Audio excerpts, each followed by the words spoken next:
Hello everybody, this is Money Mom. Welcome back to the channel. I have a question for you. Do any of you avoid difficult tasks or hard things that make you feel uncomfortable? I know I do. Let's get started and talk about it. The reason I wanted to talk about this is I know that we're all about growing and being a better person in all areas of our life. That's why Tuesdays, when I talk about personal growth, that's why this topic is so important to me, and I hope it's important to some of you, and I hope it helps many of you along the way.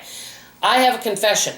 I avoid certain things because I'm comfortable with things. I don't like change. I don't want to be uncomfortable, and sometimes if something's too difficult, I give up too easily. I wanted to talk to you very briefly about the 6 things that I kind of avoid and I shove under the rug because it makes me feel a little bit uncomfortable. The good news is some of these I am dealing with. Number 1, difficult reading material.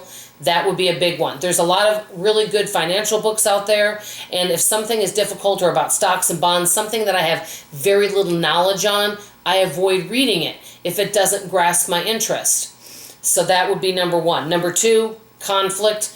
I don't care for any type of conflict or confrontation. That's something else I avoid. Number 3, driving a car. You guys know I've never really gotten into driving. I do have a driver's license, but since living in a city, I haven't driven in a city, but I am dealing with that now, and I am taking practice driving lessons. Number 4, new technology. I like to stick with what I know. Number 5, my weight. We've done so many videos on that one. Number 6, getting up earlier.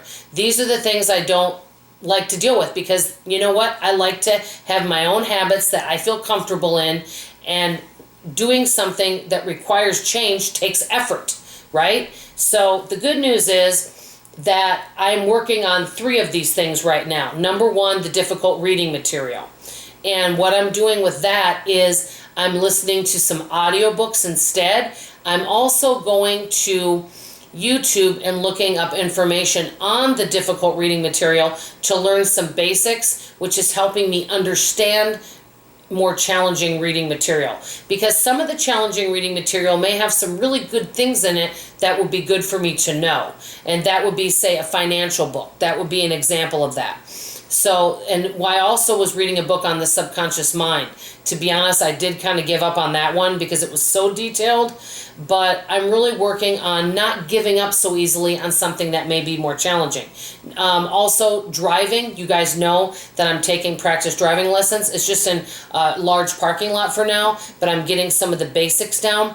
Also, you guys didn't know this, I am also watching this YouTuber that talks about driving and goes over information. I know it's not the same as driving, but I'm taking in knowledge to help me. Anything that I can learn to help me drive. And then I'll also be taking a driving course probably in August for people that haven't driven in a while. So I'm doing a lot of things with that.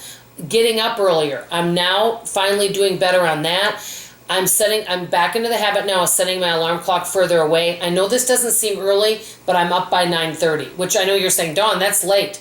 Well, considering that I used to be getting up at noon, 9:30 is really good for me. Eventually, I want to get it to where I go to bed by midnight and I'm up by 8. But right now I'm doing baby steps. I'm getting used to this 9:30. Then I'll move it to 9, and then we'll kind of go from there. So right now I'm really pleased with what I'm doing. So this is the good news. We don't have to make all these changes at once. First of all, pick one thing to work on. It could be anything. Like I said, I named some of my ideas. Let's say it is that you really want to spend more time reading, but things don't interest you. Well, maybe pick something that does interest you. Listen to an audiobook. Maybe listen to it on YouTube while you're cleaning. You know, join a book club. Something. That would be an example. Number 2, a baby step, which I kind of went over in number 1. But it doesn't mean you have to do everything. Maybe if you really feel like you really want to read and learn more about something, maybe spend 5 minutes a day reading. Start off with doing that. I don't know about you guys, but sometimes if I sit down and read, I fall asleep. So, you know, sometimes lately I've been enjoying audiobooks because I can move around and listen at the same time. So just think about any way that you can break down a challenge that you don't want to work on into little manageable baby steps. Number 3, this is a big one. Remember that everybody is a beginner. We all aren't good at something at the beginning. That is really, really important, and I forget that. I seem to think everybody's naturally good at everything, and I'm the only one that's not. Number 4, and this is also big, push through the hard times. It's the only way we're going to get somewhere. I have to be honest with you guys. I have no desire to go driving. I want to stay here. I don't want to get out in this 100-degree heat and go driving and get into a hot car. I have no desire to do it. But the end result is what I want, which is I want to be more independent and be able to go even just right around my house to be able to do things. And that's important to me. So I'm pushing through the hard stuff. It's easy to change things when you see results quickly. For example, budgeting, I see results quickly. I see things happening. But when you work on things that are hard or challenging or things you don't really want to do and you don't see change happen quickly, we tend to give up. Who's with me? Below in the comments, let me know something you don't want to deal with, that you're making a decision right now to deal with it, even if it's in a baby step. I want to hear from you. This is Money Mom signing off, and as always, I love you. Bye-bye.